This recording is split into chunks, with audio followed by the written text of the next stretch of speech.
So, ayan, good morning everyone. So, for today's day video, so, ayan, nagluluto po ako ng tortang talong. So, I already prepared it and, ayan, ano na nga tayo, nakasalang na sa ating kawali. So, ayan ang ating natitira pang lulutuin. So, ito yung ulam namin for today.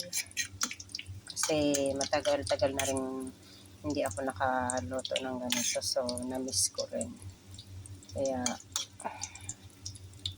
ito yung naisip kong lutuin na ulam namin ni partner saka ng mga bata. Kasi yung mga bata ay paborito din to.